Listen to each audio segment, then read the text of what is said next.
things that must be kept secret, and we don't try to fool anyone or twist God's message around. God is our witness that we speak only the truth, so others will be sure that we can be trusted. If there is anything hidden about our message, it is hidden only to someone who is lost. The God who rules this world has blinded the minds of unbelievers.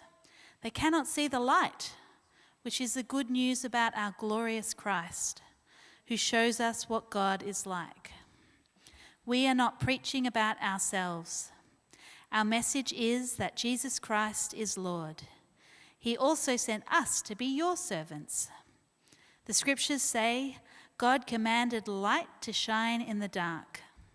Now God is shining in our hearts to let you know that his glory is seen in Jesus Christ. Thanks, Rosie. Hi, Emily.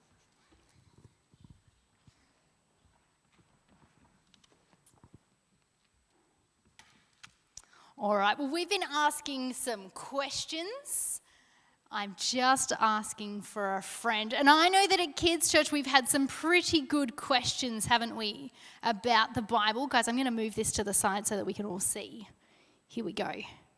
There we go. Now, one of the questions that I think we asked a bit at Kids Church when we were reading Genesis was, why isn't God more obvious? Wouldn't it be nice if God would write all the answers just in the sky, so that we could know all the things and know everything about God? And just wouldn't that be great if we knew all the answers, if we knew everything about God? When I was little, when I was your age, guys, I used to think, wouldn't it be great? You know when they do skywriting for special events and stuff? And wouldn't that be great if God would do all the skywriting so that we could just see all the answers? I used to think that would be great. And then we would know all the answers. Because sometimes it feels like a torch that doesn't have any batteries.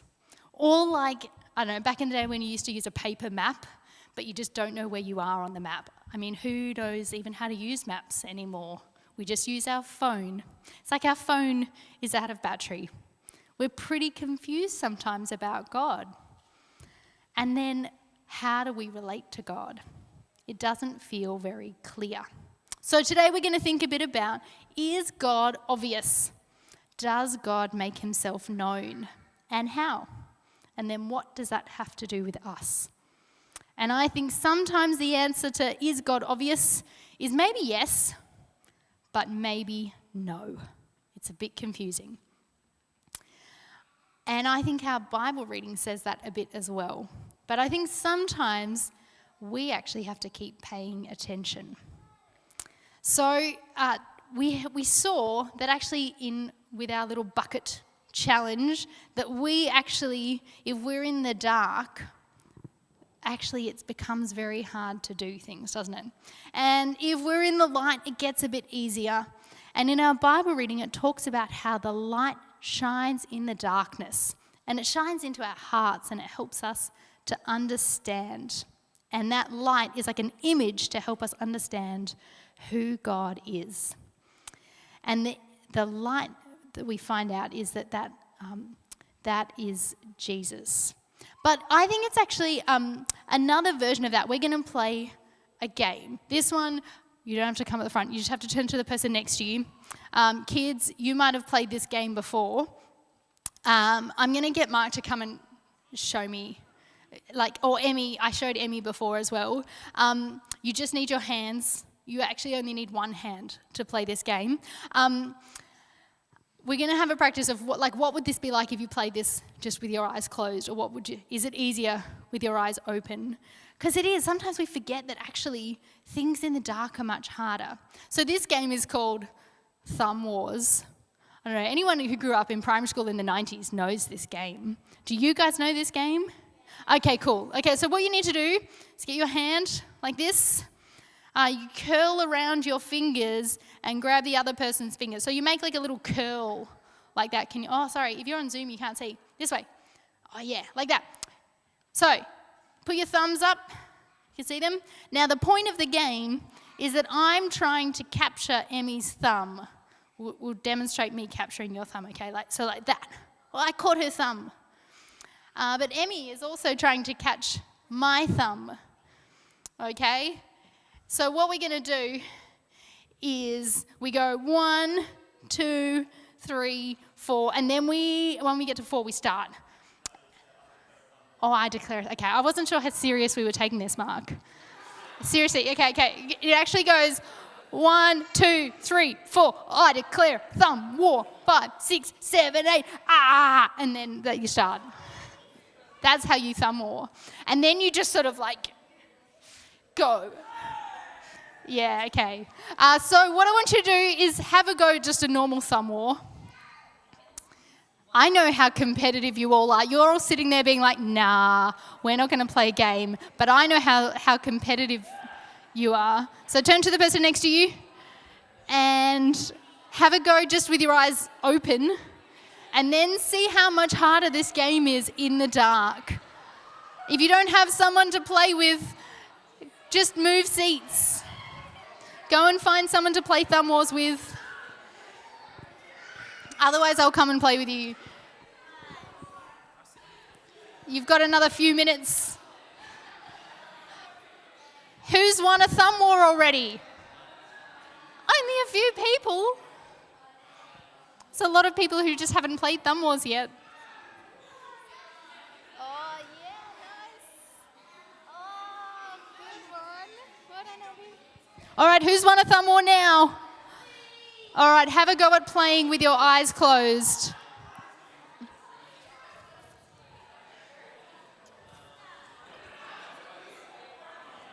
All right, have a go with your eyes closed. Is it harder in the dark? All right, I'm going to get Teddy and Ruben. Can you come here? All right, Teddy and Ruben, can you tell us who won your eyes open Thumb War? Me. Can you tell us what that was like? I don't know. Was it easy? Yeah. And did you play at eyes closed? I saw you playing an eyes closed Thumb War. How did that go? I won. And what was that like? It was fine because I just put my thumb like under, and then when his thumb was down, I like put it over his. And how did you know where Ruben's thumb was? Because at the start I felt it. So you had to go by feel instead of by seeing. Was that harder for you, Ruben? yes. Okay, cool. Thanks, guys, for sharing your Thumb War experience with us. Very good. Sometimes I think that who found it harder with their eyes closed?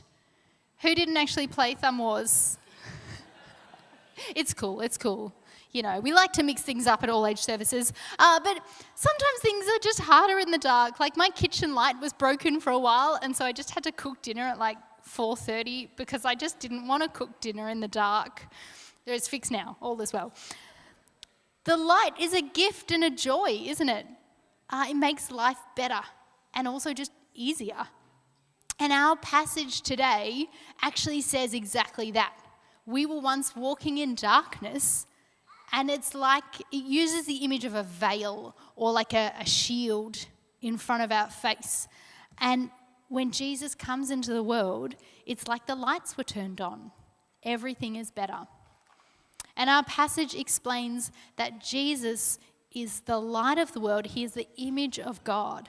And so to get to know God, we look at Jesus. And it means that we can know God. Like in our question of, is God obvious? Actually, we turn to Jesus. We can get to know the character of God, what God's mission is, what his purpose is in the world, and who we are too. So it's really helpful when we have really big questions. It helps us understand those big questions that we've been wrestling with. And so one of the things that I found really helpful when I have been reading the story of Jesus is that a lot of the time, he actually doesn't answer people's questions. Have you noticed that? Someone will come to Jesus with a question And he replies with another question. He has a lot of conversations with people. He meets them where they're at. He loves them. But he doesn't often answer their questions, does he? There's a lot of mystery and awe about God. But it's often to help us in our walk with Jesus. Because if we knew all the answers, God wouldn't be God. So Jesus has come into the world, the light of the world, so that we might know God, to be in relationship with him. And the way that 2 Corinthians 4 describes it is this: we're given the light of the knowledge of God's glory. I'll say that again. We're given the light of the knowledge of God's glory. So there are many things that will still be a mystery. You know, why is grass green? Don't know. I mean, you know, we know the scientific answer, but actually, why is grass green? But sometimes the questions are actually really significant and difficult. Why did my loved one die? Why did my friend move away? Why is there suffering in the world? Why isn't God more obvious? Maybe that's why it feels like God's not more obvious. But I think this is where we get to make a choice. We get to make a choice to walk in the light, to keep following Jesus, to trust that he is who he says he is, even if we don't get all the questions answered, and to pay attention to how God is at work in the world. Now, I was reminded a bit of what it means to pay attention at the end of last year. And it was one of those moments where I thought, is this one of these things that God has done? I think, kids, I might have told you this story. It was a story, I was driving past St. Clement's on my way home. And if you've been past St. Clement's recently, you'll know that there's a big sign out the front. It's very tall. And it was a blustery, windy day like today. And the sign had come loose. It was flapping around all over the place. And I thought, this is not going well. There was more storms predicted for the afternoon. And so I drove home very quickly, got a ladder and some gaffer tape, because I thought I should try and fix this situation before it gets worse, before the sign completely blows off and flies across the Nepean Highway. And so I went back to St. Clement's with my ladder, but turns out that my ladder was not big enough, because even at the top of the ladder, like when I was at the top of the ladder, I was still only at the bottom of the sign. So I was standing at the top of the ladder, trying to use the gaffer tape to fix the sign, and it was very windy. And I'm sure all the people driving down the Nepean were like, what is that person doing up a ladder on a windy day? That's not a good idea. And I, after about 5 minutes, was like, what am I doing up a ladder on a windy day? This is not going well. My solution is not working. God, help. So I'm standing up on this ladder and I turn around because I'm like, what do I do? And there's literally a fire brigade truck in the driveway at St. Clement's, and these 4 firemen and women getting out of the truck. And they're like, what are you doing up a ladder on a windy day? And I was like, hi. And they were like, do you need some help, love? And I was like, yes, please. And they're like, that was a bit dumb, wasn't it? And I was like, yes, please help me. Anyway, so I got down, and turns out that God can send along a fire truck and 4 people and a very large ladder just when you need it. God is really active in the world, and he loves us, and he cares for us, and he sees when we need help and when we literally have no other options. And it's easy to chalk it up to coincidence. The fire brigade literally happened to be driving past, and they saw me and thought, what is this person doing? And it's true. But actually, God sent the fire truck. I'm very grateful for the fire truck. But it's good to give glory to God, who is sovereign over all things. Because otherwise, it's way too easy to blame God for things we don't like and take credit for the things that go well. And all too quickly, we find ourselves like the people in who John talks about in 1 John, who claim to be walking in the light, but are actually walking in darkness. Or as our Bible reading today describes it, people can be blinded or veiled so that they cannot see the light or truth of the gospel. They can't take in the good news of Jesus, and God won't be obvious to them. So the good news is that God is obvious. He sent his Son into the world so that we can know him. Jesus is the light of the world. Jesus helps us to know God. And so I think if God is at work in the world, if God is obvious, and if it's Jesus that he has sent so that we can know him, I think there are 3 things for us as we want to continue walking in that light. And I think the first one is to get to know Jesus. It doesn't matter how long we have been walking the walk. The invitation is to continue to get to know Jesus. The best way to know God is to spend time with Jesus, knowing his character, how he interacts with people, how he prays, how he deals with suffering, how he handles questions. The more we know that, the more we will be equipped to follow him and to love him. And so maybe you could spend time reading the Gospels and asking this question, or these questions. What does it teach me about the character of Jesus? And then what does that mean for me as I follow Jesus? And actually, Rosie encouraged us last week that a great way to read the Bible is with other people. So why not get together with someone else or a group and read through a gospel together? Obviously, after you've read some Old Testament and some Paul as well. The second thing, I think, is to pay attention. It's a challenge, actually, paying attention to God in the world. It's really easy to be like, oh, the fire truck just happened to be driving past. How convenient. But I think God is constantly at work in the little things and the big things, loving us and caring for us, helping us to grow closer to him. Now, I've found that a great way to pay attention is to keep a prayer journal. Now, that sounds really intense and spiritual, and it is, but it's not. It doesn't have to be. I actually just have a book that every few weeks I jot down some things that I'm praying for. And actually, it's such an encouragement because it means that over time I can look back and see how God has answered those prayers or answered them in ways I haven't expected, or actually I'm still praying for those things. Or I found that they're things that I were deeply concerning to me that actually now God has taken that concern for me, and now they're not as pressing for me anymore. It's just deeply encouraging to see God at work. And if your memory is anything like mine, I have to write the things down so I don't forget. You could do this as a family, sharing prayer requests as you drive somewhere or over a meal. There's lots of ways to do this sort of thing. And I think the third one, and we see this in our passage today so clearly, is to give the glory to God. Practice makes progress, I think, on this one.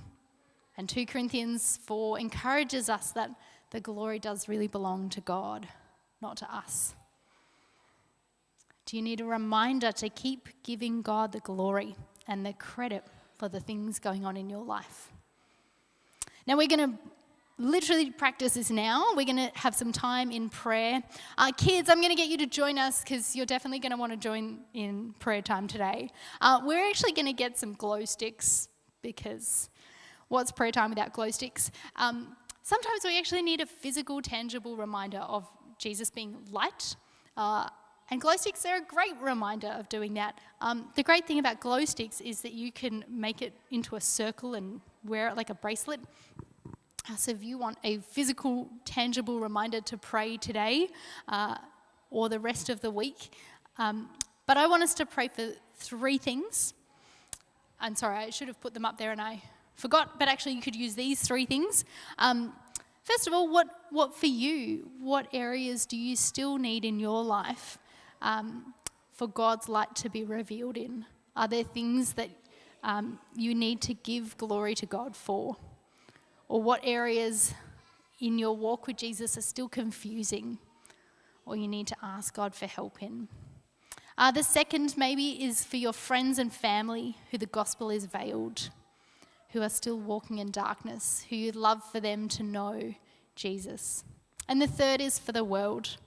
A similar thing. There is still a lot of darkness in the world for various reasons. So let's be praying for Jesus' light to be known in the world. So what I'd love for us to do, we're going to turn off the lights.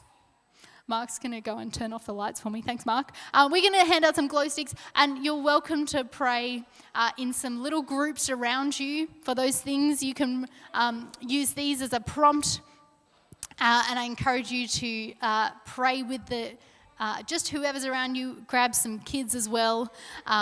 Kids, if you want to sit with your families, that would be great, and we'll hand out some glow sticks as we go along.